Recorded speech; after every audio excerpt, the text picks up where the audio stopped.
while after they pulled me out of the temple in Vietnam, they stopped. I'd convinced myself that the stuff that had happened with my dad when I was younger and in the jungle had just all been in my mind. I did some pretty crazy things just to see if, they would save me. And they did? Every single time. Look at this.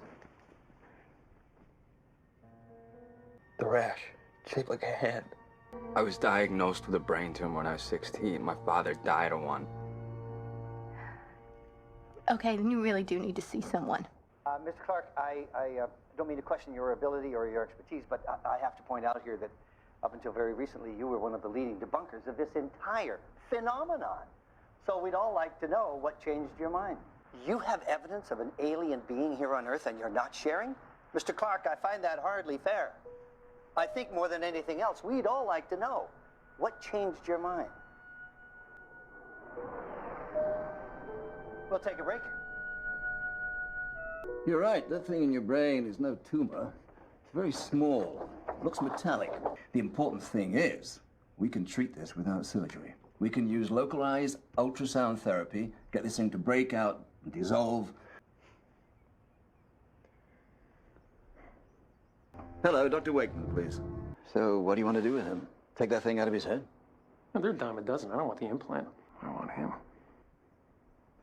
He believes they've saved him repeatedly. In Vietnam, other places. They probably did. That's Jesse Keys. He's extremely important to them. You didn't see him on TV the other day? Talking about the government conspiracy? Tom Clark, who thought our entire program was a lie? Don't you want to know what changed his mind? These devices they put in people's heads, I told you, we're pretty sure they're a tracking system, right? My guys have found the signal they give off.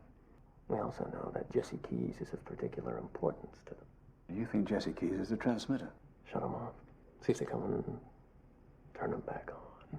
Well, your deposits are not disintegrating as quickly as I'd hoped. This is Dr. Patterson from the Brasso Clinic. Big country. Yeah. We'll take care of that thing in your head. Once it's gone, no more little gray man. How'd you, know the little member Gray? I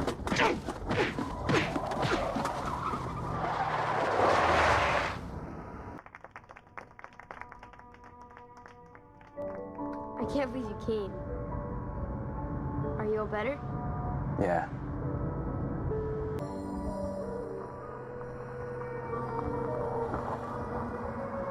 Dad, what are those lights? Why are we stopping here?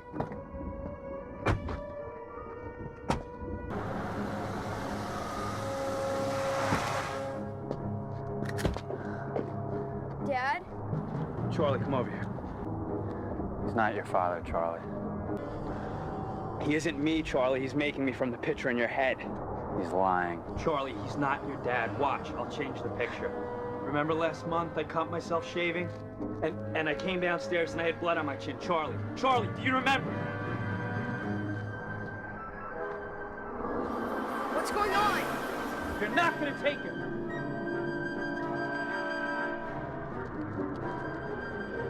Leave my boy alone. You're not gonna take him. Charlie, get away from him. Dad! Get away from my boy! No!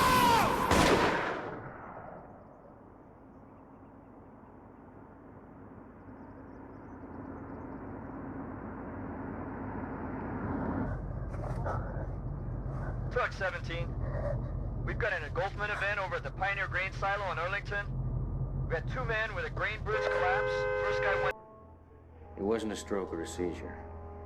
Could this have been caused by the tumor? I don't know. The nearest I can come to it is like someone held his brain too close to a magnet. Mom? Jess. Give me a towel, please. What's happening to him? They'll come for Charlie next. You gotta go. Jess. You've gotta go.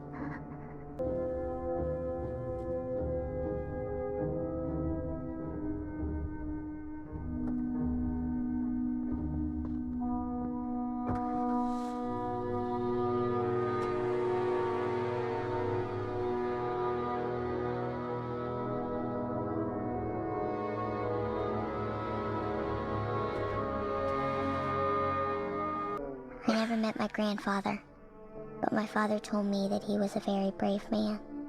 People can't stand to see them.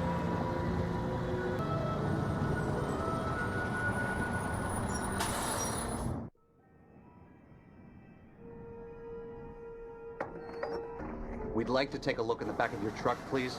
We believe that you're carrying the wreckage of a spacecraft that crashed in the New Mexico desert in 1947.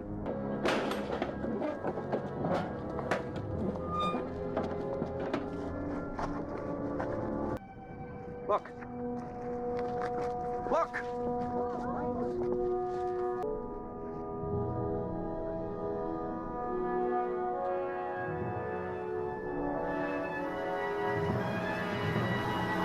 Still don't know how to fly, do you?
They just took it all back. Every last bit of it.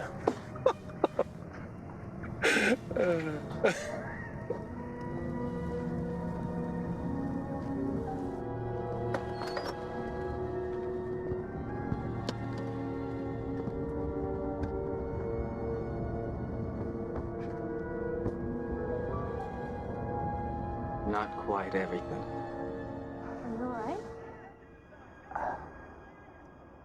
Yeah, fine. We better get home.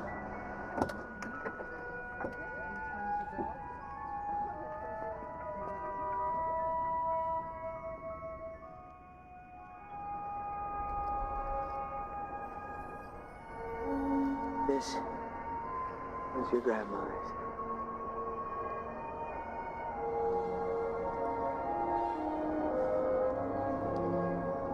Love you, sweetie. Every day, and twice on Sundays. Honey! Honey! It's beautiful. So are you. He's gonna know it, too.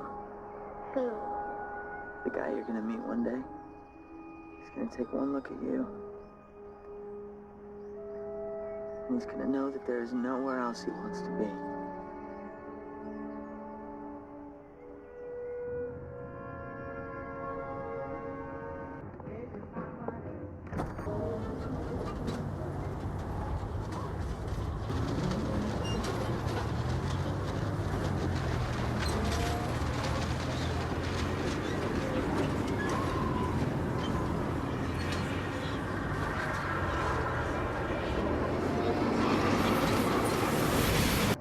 Honey, you can't run off like that. I thought... What's wrong? Where were you, sweetie? Where'd you go, huh?